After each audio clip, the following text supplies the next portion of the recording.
Isn't this fun?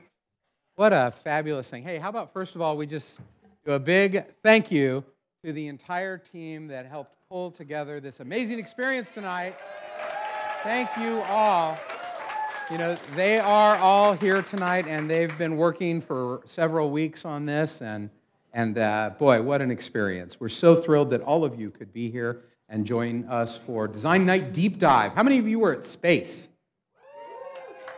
Pretty good, huh? Thank you for coming back again. So, my name's Jonathan Knowles, and I work here at Autodesk, and haven't been here on stage at Design Night since hosting the Space Design Night, which was exactly 1 year ago in April. I'm pretty fortunate in that among the different things I get to work on, including space, is the oceans. And so while my official title is Director of Strategic Initiatives, I'm part of a group that explores what's next for Autodesk with a view to the 5 to 100 year time frame, and oceans is certainly a part of that, and that's why Explorer. For those of you that are tweeting out there, that's my Twitter handle, and we have other hashtags for you to use tonight, Design Night and Oceans, if you would please. We want to hashtag the heck out of that. And by the way, I know technically it's officially Ocean is more correct, but you got to follow the Oceans hashtag on Twitter because the Ocean one just doesn't work very well. So one of the things that I get to work on is the Autodesk Maritime Research and Development Initiative. And it's pretty exciting stuff when you think about it. I think that you're going to see over the next few years some amazing things happen as Autodesk partners with some folks in this domain. We have a great team of people who are working on this, and all of them are here tonight. As a matter of fact, the person who's heading up Maritime Research and Development for us is here tonight as well, and that would be my good friend and my colleague, Maurice Conti. Maurice, stand up so people can see you. So feel free to talk to Maurice, talk to me, talk to any of the other Autodesk Maritime folks that are here tonight. If you have questions about some of the stuff we're up to, we have a display out here that has our ROV and some other goodies on it for you to check out. I also get to do this for Autodesk, right? How lucky am I to do that? Officially Autodesk's Diving Safety Officer. Who would have thought Autodesk has a diving safety officer? But it's serious stuff. Diving is very serious stuff, and we take it very seriously. And it's exciting that we have a whole dive team here at Autodesk that is getting in the water and doing meaningful work on what is, well, frankly, an ironically named world, right? We call this planet Earth. It is not planet Earth. It is planet Ocean. Seriously, only 30% of it is Earth. The rest of it is ocean. And so I like to think it's ironically named anyway. And boy, what an amazing place, right? It has an amazing abundance of fascinating life in it. And these are just a few of the examples. I had to squeeze a few of them onto the page here to show you. Crazy, crazy, interesting, fascinating things that have been around and living in the water for a long, long time, hundreds of millions of years. A whole lot of these guys, although here's one of the reasons why it's important for us to pay attention to oceans. 90% of the fish that were around when my very dear friend Sylvia Earle began diving a few years ago aren't here anymore. It's a fact that we are just about at that tipping point where technology is outpacing what nature can do in the oceans. And so it's kind of a serious deal that we need to think about. I bet you didn't know that 90% of all trade between nations happens on the ocean. It's insane. 90% of all trade between nations in our world happen on the ocean. And how about this? 90% of that thing called the internet that we love so much happens because of cables that are laid under our oceans. We suck 1/3 of the oil and gas and other resources like that we suck out of the earth. The dinosaurs we suck from the inside of the earth, we suck them out from the bottom of the ocean. Climate change. I don't care what your politics are, this is a thing that is happening, and it's kind of a big deal, and we need to be concerned about it. Sea level rise is coming. And there's frankly not much we can do about it other than design and engineer solutions for it. We can't really stop it. And it's not just a matter of, oh, the water is going up 20 feet everywhere around the world. It's a very complex issue that we need to address. And it's especially important because half of the world's population lives within very close proximity to our coastal zones. Half the world's population, half of our 7 billion people live within close proximity to the ocean. It's a big deal. And boy, this is an important one. Let me just change clothes here. Actually, just add this. How to do this. It's important to dress for the part here. So this is a picture of my new friend, Dr. Penny Chisholm from MIT. And you see, Penny, she's an amazing woman. We've got a lot of those tonight, by the way, a lot of amazing women. You see, Penny discovered this. Seriously, those of you who are applauding know that this is kind of a big deal. This is this. This is a little cyanobacteria called Prochlorococcus. It is the most abundant photosynthetic organism on planet Earth. The most abundant photosynthetic organism on planet Earth. It's in the ocean. We didn't discover it until 1986. Penny, who you just saw a picture of it, is the person responsible for identifying this and over the years at MIT, helping to figure out that it supplies a significant portion of the oxygen that we breathe. This little thing, it's the smallest photosynthetic organism that we know about. And there's a whole lot of it in the ocean. It lives near the surface and a few hundred feet down. There's a few different ecotypes of this particular thing. And so we're all taught about the Amazon forest and the trees and the bushes and how important those green plants are to us. But a huge part of the oxygen that we get, almost half of it comes from the ocean. And this little thing, Prochlorococcus, is responsible for a significant portion of that. So come up and pay homage to Prochlorococcus later, because this is kind of the real deal here. Takes the place of honor. So what's fascinating to me is that all of that I've just talked about, all of the stuff we've been able to do, we've sent people to the moon, we've sent spacecraft to Mars, we've sent spacecraft out of our solar system, out beyond our solar system. And yet when it comes to our ocean, it's still this. Less than 10% of it has actually been seen by people, mapped, explored. It is still a world of there be dragons here with regards to our oceans. And I'm hoping that tonight we can help to change that a little bit. You're going to hear from 3 amazing women this evening who are going to help you understand a little bit more about something that is so darn important to humanity's future. Our very first speaker will be Dr. Leslie Ewing. She is a coastal engineer with the California Coastal Commission. When it comes to things like sea level rise and climate change, she's the real deal. She doesn't just sit behind a desk. She actually gets out there, all of these women do, in the lab, on the beach, on the water, doing their thing. You should get a chance to talk to them all a little later today. Find out a little bit about what they're about, because what they're doing is so, so important. I can't stress that enough. So if you would, please welcome Dr. Leslie Ewing. Leslie, come on up.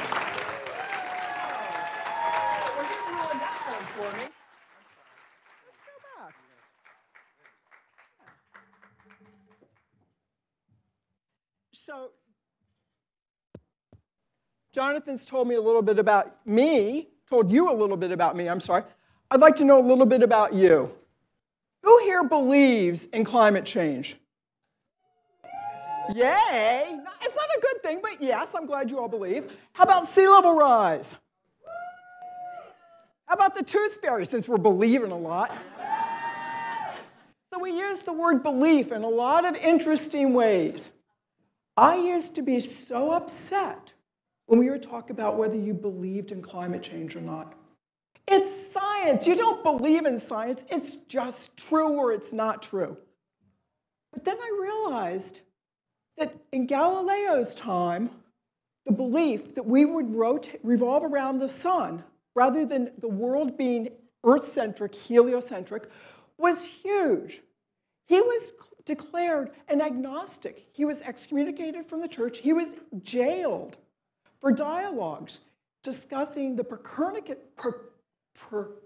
Copernican theory, of the solar system, rather than continuing with the idea of what Aristotle had started so many years ago.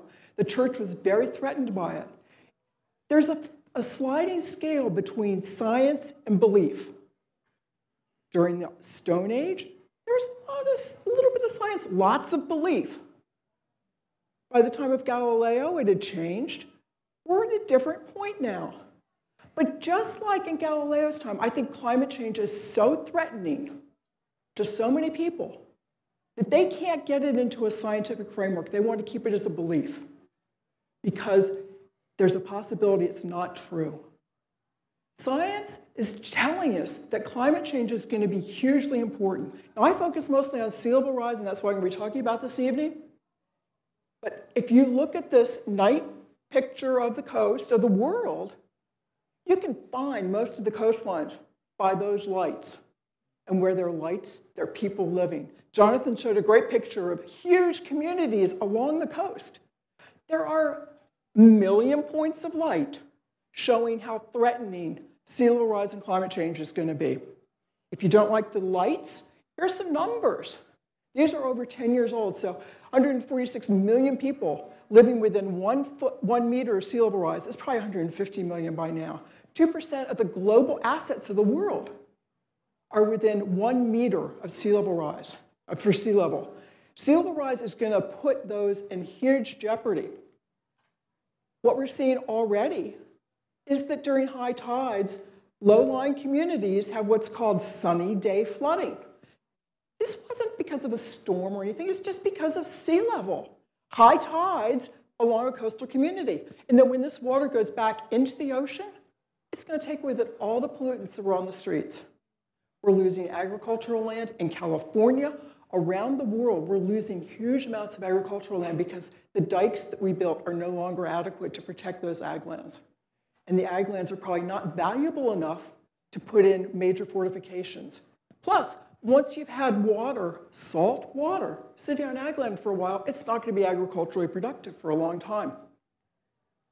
These are some pictures. I've done a lot of field investigations after major storm events, hurricanes and tsunamis, and those people living within 5 and 10 meters of sea level rise, there are huge consequences from tsunamis, from hurricanes, from major storms. The people who are living right along the coast, wonderful as it is, are being really threatened. And if you don't want to believe in sea level rise, you can think that things are going to be fine for those people, but for the situations they have today. With sea level rise, this is all going to get worse. One of my favorite people. The good thing about science is it's true, whether you believe it or not. So here's a graph that's showing some of science. I can't believe the number of people who put this together, but it's an incredible graph. So these are thousands of years along the bottom, and we're talking about tens of meters of sea level rise. But what's really interesting, do I have a red thing on here? Anyway, right here, the last 6,000 years, what do you think we've done? The pyramids, most of our cities, most of our countries, most of what's existing that we think of as development today has happened while there's been a very flat amount of sea level rise. At the very end here, there's a little line, a little black line that's going up. It's out of proportion for time, but not for rate of the amount of sea level rise we observed over the past 20 years. Here's a blow up of this over more plausible, reasonable, we can think about it time from the 1700s till now and then going on to 2100. You can see again, it's been flat, 1700 to 1800, and then it starts going up. The Industrial Revolution was around then. There's a huge link between fossil fuel consumption, human expansion, and that rise in sea level. So the end part is speculation. Well, it's a little bit more than speculation. It's science that's coming from the Intergovernmental Panel on Climate Change.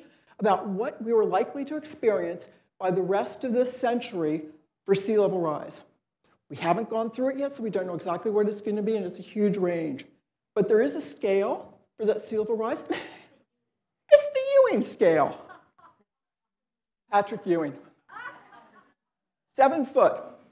So if he's standing today at a dry spot right next to the water, maybe by the end of this century, he'll be up to his socks in water. Maybe a little bit at his waist. Remember, he's 7 feet. This is not my waist. This is Patrick's waist, and he's all legs. But there are a lot of people who think that the IPCC numbers might be wrong. They could be low. In fact, the National Climate Assessment for the US says that it's possible that we could have sea level rise up to 2 meters. Well, Patrick at 7 feet is still going to just be up to his neck. Most of us, other than Sylvia, who can swim and just hold her breath for hours, most of us are going to be in trouble once we have 6 feet, 6.5 feet of sea level rise. We don't know what those numbers are going to be, but there's a huge potential that the world is going to be a very different place in the future than it is right now. So this is Autodesk. We've got their motto: imagine, design, create. So I'm going to close with some challenges for everyone here in the audience. Imagine, design, and create ways that we can be up to Patrick's socks and not up to his neck. One of the key issues is going to be fossil fuel use. This is a power plant in the Bay Area. It's pretty low. It's going to be threatened by sea level rise, and it's going to become obsolete. Do we replace it with another fossil fuel plant, or do we find ways to replace it with alternative fuels that are going to keep us from having huge emissions of the fossil fuel energy that has so driven our economy in the Industrial Revolution? There's a quote by somebody in Abu Dhabi, I believe he's the Minister of Energy there, saying, "The Stone Age did not end because we ran out of stones." So let's hope that this dependence on fossil fuel can end before we run out of fossil fuel. Otherwise, we're up to Patrick's neck and many other necks. We're up to real problems with the world. So we need people to start thinking about innovative, cool ways of providing energy for the planet. Even if we end up bringing water only to Patrick's socks, we're going to need engineering. We're going to need good engineering. So I've been on a couple of disaster investigations on that side. I'm really bad with rights and lefts, and especially if I have to turn around to do it. The far side is a tsunami barrier that was erected in Japan. They're really good with engineering, but they really undersized the connections for this wall. We need to do better engineering in the future. If we're going to use engineering as a solution, we need to do it well.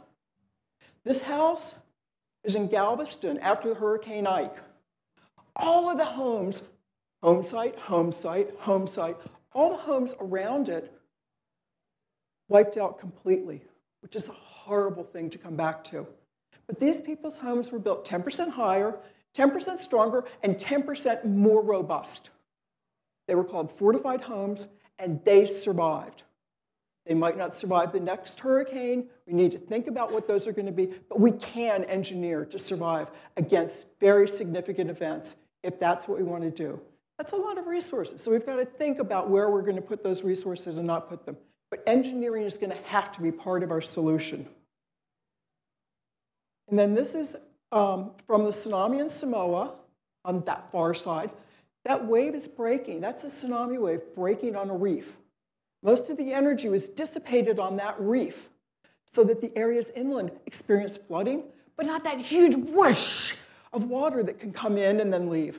They weren't knocked off their foundations and homes. The homes were flooded, and then the water went away. Same with this community, this home in Japan. All of the area around it was so devastating. All those homes were lost. But there were 3 or 4 homes nestled in the trees. These trees provided enough of an energy dissipation for these homes that the homes were flooded. They took out all of their mats and bedding and stuff, but they had a home to come back to because it wasn't washed away. We've got to think better and learn more about what nature can do as far as helping us go into the 21st, advance into the 21st century more. And then there's land use planning and being smart. I was in Galveston 3 months after Hurricane Ike went through. Somebody was already trying to sell land where there had been a home and was no longer there. I really don't think we can tell people at this stage, you can't come back and rebuild. We've got to plan ahead. We've got to be able to say, if there is a huge disaster and your home's lost, think about where you want to move next. It's not fair to tell people when they've already been hit and they're down that, double hit, you can't move back either. We've got to start planning for what we're going to do in the future as more and more communities are being stressed by climate change and sea level rise. So since I've been using everybody else's quotes all evening, or my minute time, I'm going to finish with 2 more. One of the greatest assets to have in life is patience and wisdom. You all have the wisdom to come up with responses and ways to help us get out of this potential of being up to our neck in water. But it's going to take time. But then also, there will be time. But the best time to start is now. So thank you for your attention. Thank you, Leslie. Thank you very much. Fabulous. Okay, up next. Come on up here. She's pretty awesome. They're all pretty awesome. I just can't tell you. This one does Open ROV, Open Explorer. She does girls engineering and exploration. She does girls underwater robot camps where they take girls 12 to 17 and they start with the parts and they build ROVs, and then by day 3 they actually go out and do science. Yep. Right? And she's a submarine pilot and scuba diver. Here with some of the girls. I mean, gosh, please, let me go back here. Please welcome my very good friend, Erica Bergman. Erica, here you go. Thank you. Thanks very much, Jonathan. Thank you. Wow, it is such an honor to be up here speaking amongst 2 absolutely mind-blowing women that I have looked up to for so long.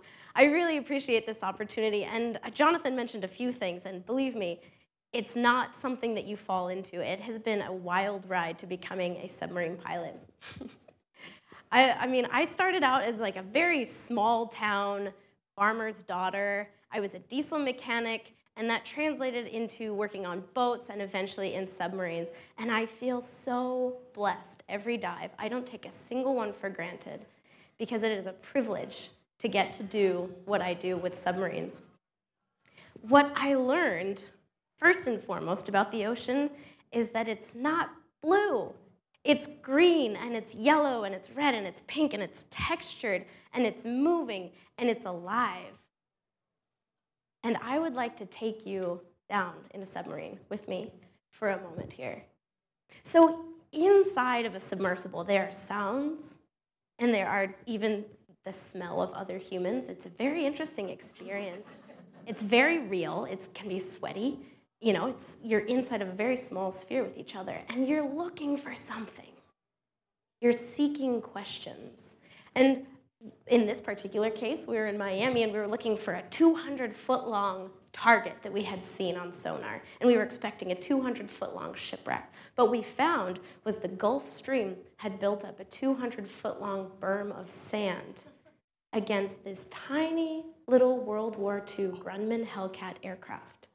This little, tiny little submarine. And because we were working all together in sort of what we think of as an underwater conference room, we were able to make decisions in real time about what to do once we encountered this wreck. It's upside down, the landing gear are in, it's probably a wreck site.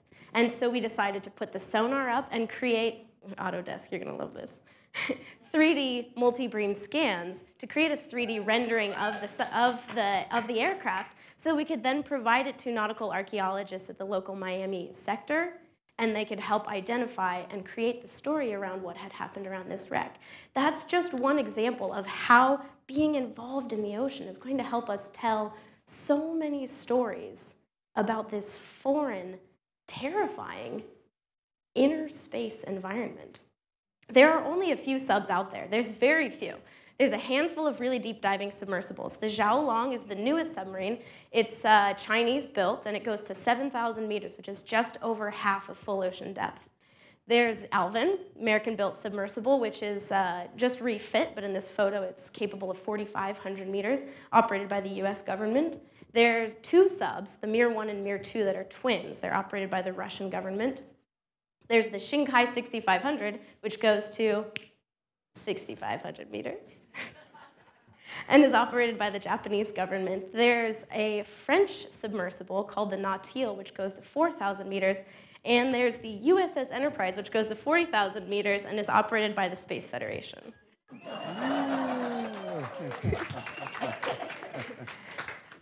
There's also a handful of submersibles, thank you, by the way. There's a handful of submersibles that don't go quite so deep, but allow hundreds and hundreds of researchers, like these amazing two women who have both been in submarines and have piloted submarines, to not only immerse themselves in their environment for research and science, but become a part of the environment. A geologist like Leslie Ewing can not only see evidence of currents that she had predicted and geological features, she can become a part of the water movements that are forming them and come back and tell a compelling narrative that helps translate very abstract feeling scientific concepts into something that is compelling and relatable and brings the ocean to life for so many of us. Because the ocean is huge. Everything that we think of as Earth is tiny when you dive down into one of the ocean's cities of stone. So let me take you on a dive. As a matter of fact, there are two people in the audience right now who are actually in that submarine in this photo. And they're sitting at the back there. So imagine yourself off the coast of Miami. The eastern horizon is stretching out in front of you. We know that the Gulf Stream, it's a big body of water, and it moves really fast, and it carries some heat. I don't know, science, blah. But what does the Gulf Stream look like? At the surface, there's sort of this fine band of Sargasso seaweed that lines the edge of the Gulf Stream. And if the water is really rough that day, in a band that's maybe 500 meters to half a mile wide and some breadth, it smooths out because of the movement of water up the Gulf Stream.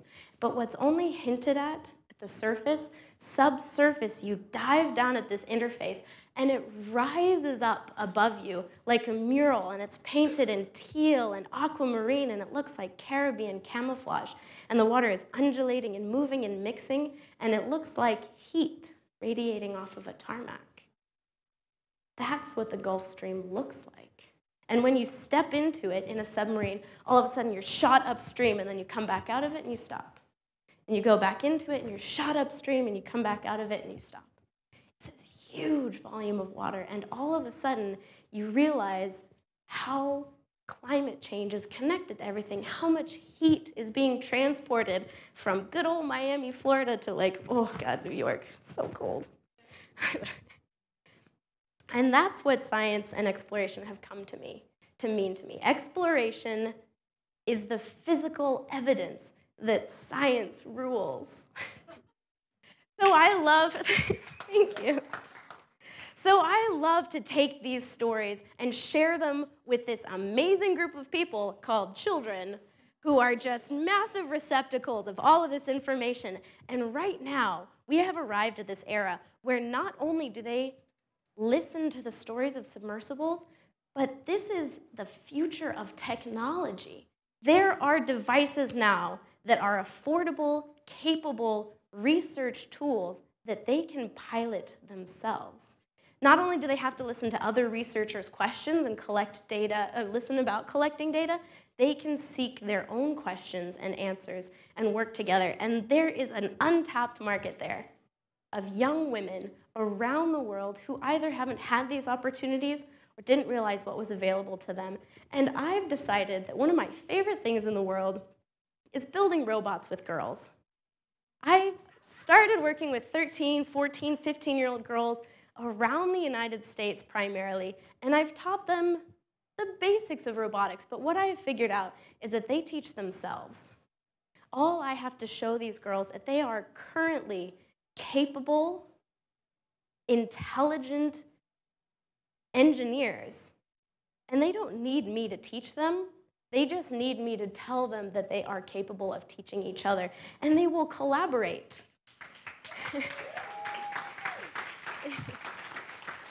So there's this amazing new thing. It's called the internet. Yeah, and so believe it or not, like as a submarine pilot, I spend most of my life underwater. I actually am just coming to understand what the internet can really mean now that I live in San Francisco. This is the hub of this amazing technology. And there's a website that we're creating right now which connects explorers, not just young girls building robots, but explorers flying drones, doing conservation projects, asking questions through hiking and collecting garbage. And they connect with each other. And while their projects may be in the boondocks of Papua New Guinea or high up in the Arctic, the girls involved in these camps, completely without my assistance at all, started connecting with each other through Facebook and through this online platform.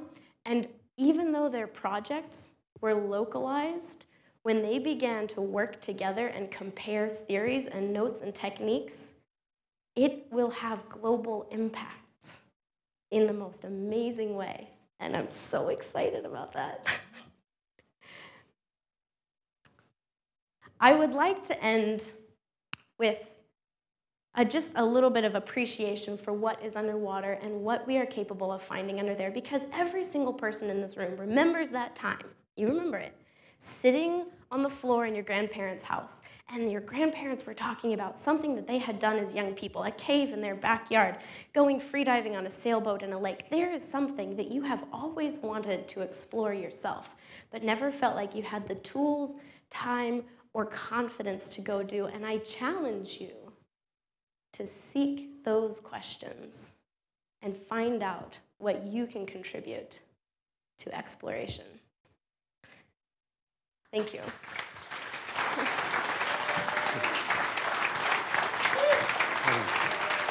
Thank you. Wow. Okay, we're one more speaker. How many people have ever heard? You remember The Office? They'd say, Cornell, ever heard of it? Sylvia Earle, ever heard of her? Like, she is the Neil deGrasse Tyson, the Carl Sagan, and the Albert Einstein of oceans all rolled into one, if you ask me. And so Dr. Sylvia Earle, marine biologist extraordinaire, author, she brought a small sampling of her books that will go into the Autodesk Gallery Library here, but there's many more that she's written over the years. National Geographic Explorer in residence, submarine pilot, original aquanaut, lived with other women at the bottom of the sea in that habitat some years ago, just because ocean, right? She's a Lego figure made after her. A Lego figure. Come on, it kind of looks like her as well. And if ever there's an example of all that and a bag of potato chips, it's the Glamour magazine just named her Woman of the Year. So come up here. Come up here, Sylvia. And she doesn't even use the stairs. Please welcome my very, very dear friend, Dr. Sylvia Earle. Thank you. There you go. All right. Well, what are we doing sitting here? Why aren't we diving? There's an ocean out there just waiting, needing to be explored. I don't know about you, but I think Autodesk rocks. I mean, this is so cool. What a great idea, inviting the world in to share the latest and greatest of what human beings are thinking about, dreaming about, and making happen. If I could move to this place in the universe, it's home, and it's blue, and it took 4.5 billion, big B billion years to get from whatever there was before to what there is now, a place that is the only place right now for humans to call home. And curiously, although it took a very long time for what started to be rocks, and then rocks and water, and finally life, and then a planet that has oxygen in the atmosphere, enough to support big creatures such as we. You know, when you think, like a geologist like Leslie, to really appreciate the depth of history and how recently we have come to be a part of the action. And yet, it has only taken decades, not even centuries or millennia, let alone big B, billions of years, to alter the nature of nature, to change what has taken so long to put into place, to modify it unwittingly, not really understanding our power to change the very life support system that keeps us here. Now, you know, it's happened in a flash, a geologist's blink of the eye when you think about it. We're extracting fossil fuels. The good news is it has powered civilization to a remarkable new level of understanding. So we've burned through the assets, but it's like a race. Can we use those assets to learn enough, fast enough, to be able to keep pace with the changes that we are imposing on this little blue speck in the universe? It's astonishing. Now we know, that's the good news. With all those other smart creatures that are out there, I mean, elephants are smart, dolphins, whales. I know some very smart fish, birds and the like. But they cannot know, cannot see what we now can see, owing in part to burning through the fossil fuels that have given us the knowledge, given us the internet, given us food, given us transportation. But the best thing fossil fuels have given us is the recognition, the reality. We have to shift gears. There's just no question about it. We have a chance, if we get it right, if we pay attention, to, you know, maybe reach a point where we can turn things around. We've done a good job of moving in this direction. We have to move inexorably if we are to have a long and prosperous future. You know, long and prosperous future. Yay. We can do this, but it comes with knowing, and not just knowing, but then acting on what we know. So that's kind of where we're heading toward right now. A lot of good news. You know, we're embracing forests for their capacity, not just to generate oxygen, but to capture carbon, hold the planet steady, maintain a planet that works in our favor. And even better news, yay, Chlorococcus, woohoo! Yay, I love it. And mangroves and seagrass meadows and all the stuff that's out there in the ocean, generating oxygen, but taking up carbon, providing the basis of the great food webs. There it is, the most abundant and smallest photosynthetic cell on the planet. And as Jonathan pointed out, it's only in very recent times, as I think of time, as geologists think of time, maybe not as some of you in the audience think of time. 86, well, that was before some of you were born, but listen, not before I was born. And if you like to breathe, you will listen up. It's important to know that we do have to protect the green stuff on the land, but we have to think about the ocean as the true cornerstone of life on Earth. It's where 97% of the water is. It's where most of life on Earth is, and most of it is powered in the ocean by these little green guys that do the heavy lifting. These are the somewhat larger guys that eat the small green things, that transfer energy every stage of the way. Even ctenophores poop. These are little jellyfish-like creatures, separate phylum of animals. They eat the plants, but they put nutrients back into the system, changing the chemistry. Every creature changes the chemistry of the world around them. Some of them in the ocean, that eat the tiny green stuff or eat the little things that eat the plants are the fish, of course, that grow into large quantities that are eaten by bigger fish. And just a few days ago, I was offshore in Costa Rica, Cocos Island, diving into this food web in action. I mean, this is pretty exciting. It's like you know, diving into or walking into traffic as a kid. A lot of traffic out there with teeth, but they're minding their own business. Their business is to eat and try to avoid being eaten. This is the way the world functions. Everybody eats somebody else. We eat a lot of our neighbors. We do, whether our neighbors are green or whether they're animals. But it shapes the chemistry of the planet. And we now can see this in the way that no other creature has the capacity to see. I mean, sharks are so cool. And they've been around for a long time, like 400 million years. I just have to think what a million means in terms of time when we have such a brief time here to try to absorb it all. But Galileo, Copernicus, Einstein even could not know what 10-year-olds of today have available to them. That was a good use of fossil fuels to develop that infrastructure, to absorb the knowledge that is there and be able to share the view with the world.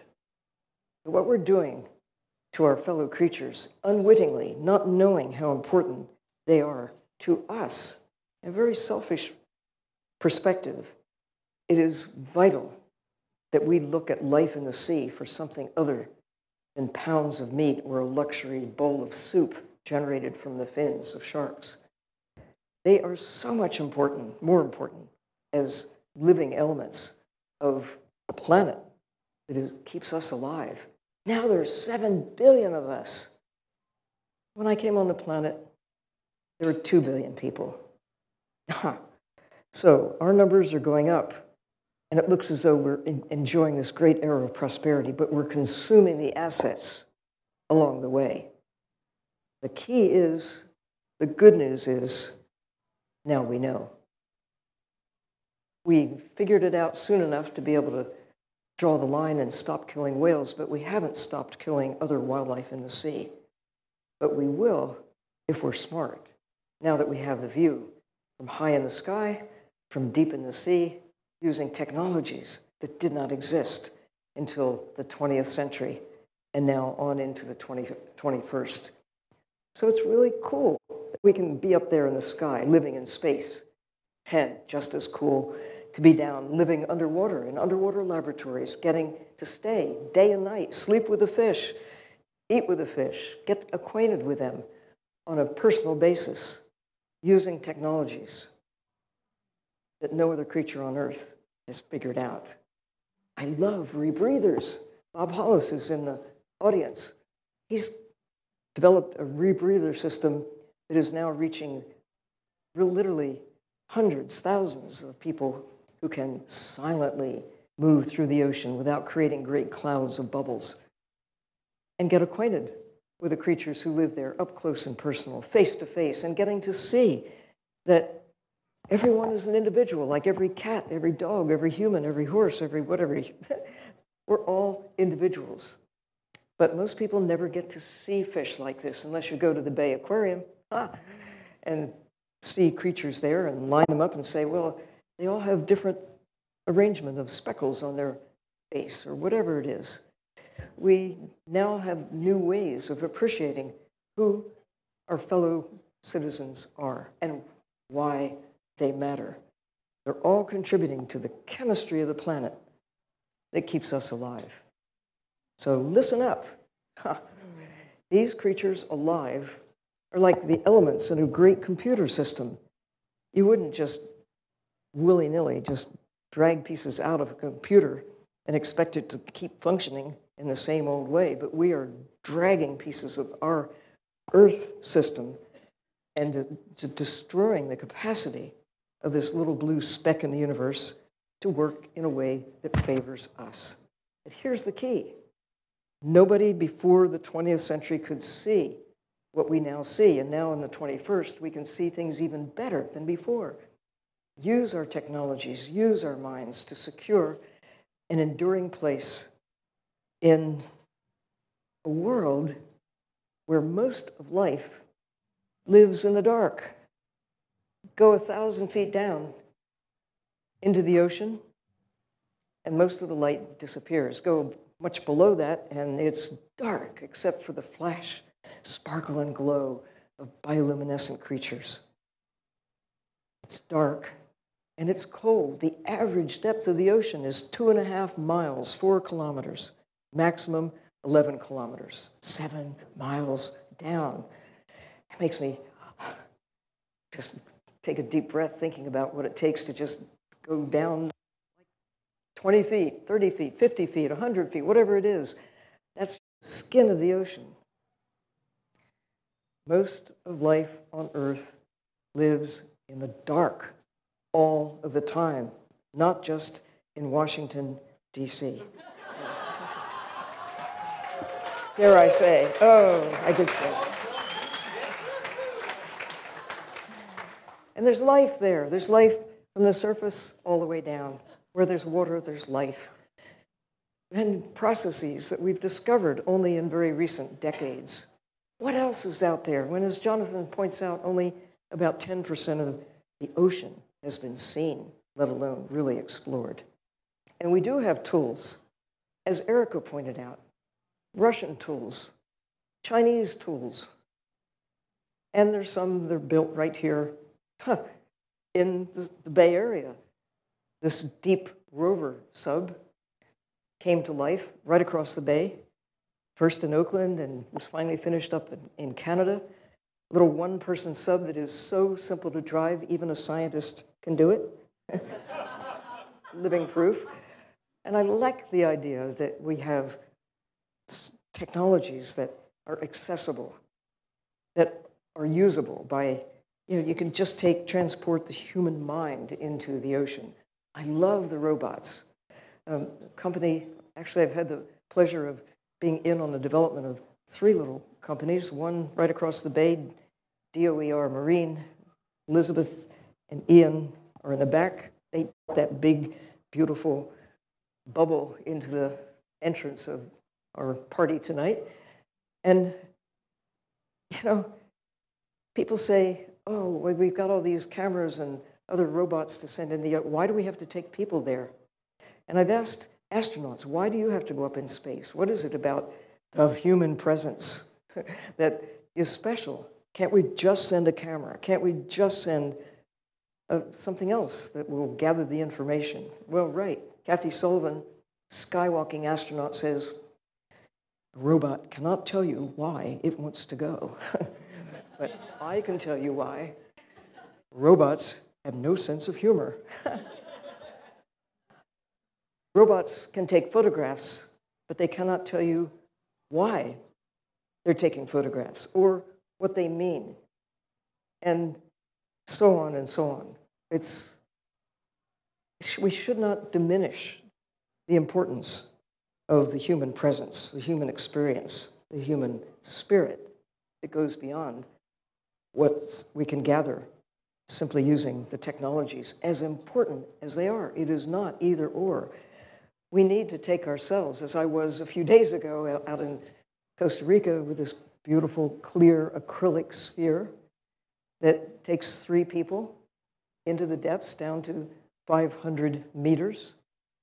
That's great, but it's still just right at the edge of the twilight zone, the edge of that great, rich, wonderful, life-filled, dark part of this planet, the dark matter of Earth.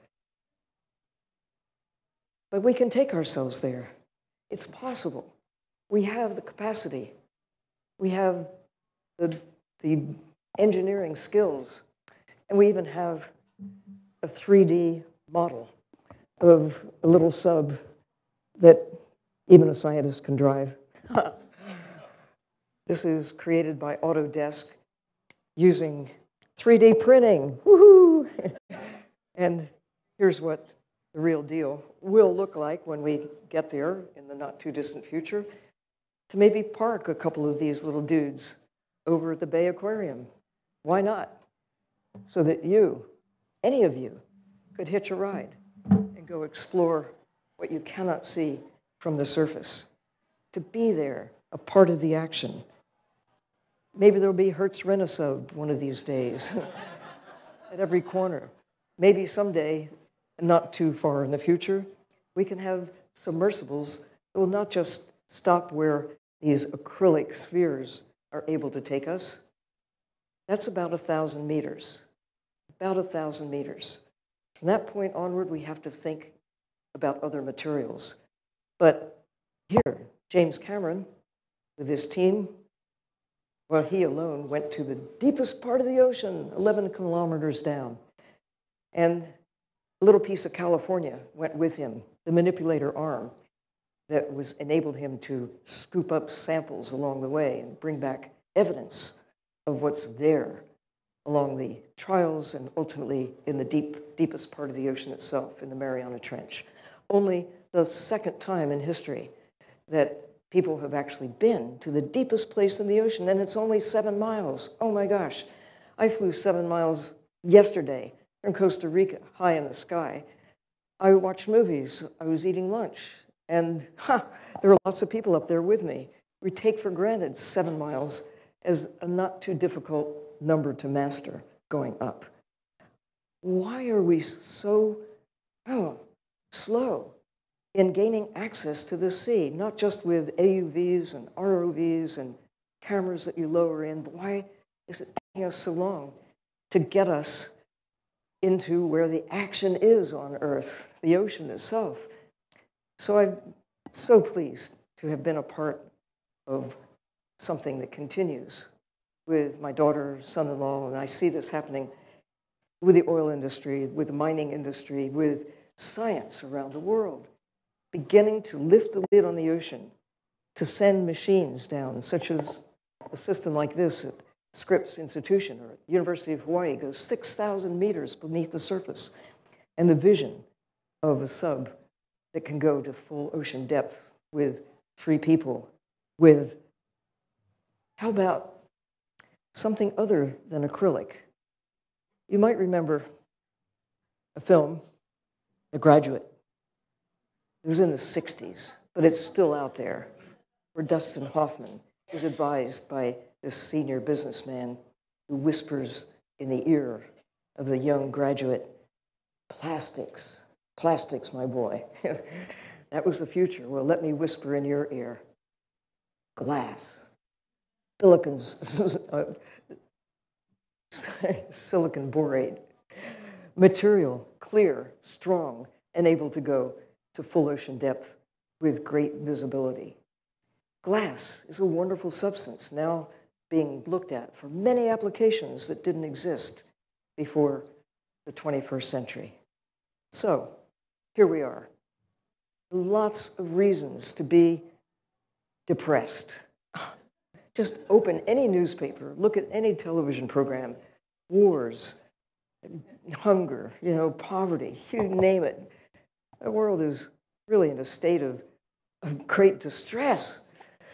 But when you really think about it, if you could be born anywhere in time, choose now. Because never before have we known what we know. We've got problems, but that's the first step towards solving those problems, to developing a future that can accommodate civilization of humans, armed with knowledge about what the limits are to what we can get away with on this little blue speck in the universe. This is the time as never before. This is a moment when we are empowered with prochlorococcus on T-shirts. I mean, who knew before 1986 that we should respect life in the ocean the way we now must, and going forward, understand that taking care of the ocean, big chunks of the ocean, where we respect the natural systems as we have to some extent on the land, with parks, reserves. Mission Blue, the organization that I started a few years ago, starting with the TED Wish, oh my goodness, What did I wish for? That we would develop a network of protected areas in the sea, hope spots large enough to protect and restore the blue heart of the planet. We have choices. We do, as never before. Maybe as never again. Thank you.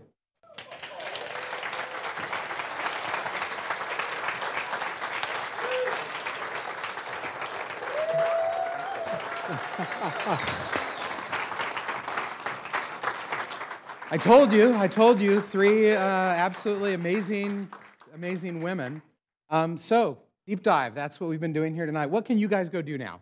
You've heard from them. Hopefully it's a little less of there be dragons here for you all. We want you to go, explore for yourselves, discover for yourselves, create for yourselves. You can even start doing some of that right away. Go out and watch on Netflix, Mission Blue, the film that is available. You can, if you're not a subscriber to Netflix streaming, sign up for their free 30-day plan and watch this movie. It's really good. Sylvia did this with some folks, and you'll just be educated and edified, so go watch it. Learn about the California Coastal Commission, where Leslie comes from. These are people who advise our elected officials on issues that are seriously important to us. And it's okay to get involved in politics and not just go, those guys in Sacramento. Get involved. You have a responsibility to do so. Go build your own ROV, for heaven's sakes. David Lang, are you in here? David's one of the founders of this company. He's here tonight. He's over there somewhere. Build your own ROV. Get involved. Go to the Aquarium of the Bay. They're the wonderful folks at Pier 39 who did all these activities for us tonight. Thank you, Aquarium of the Bay. Look, you have no excuse for not going out and getting involved. So go do it, dance, have a drink, have some fun, and do something meaningful. Thank you all for being here tonight and sitting through all this.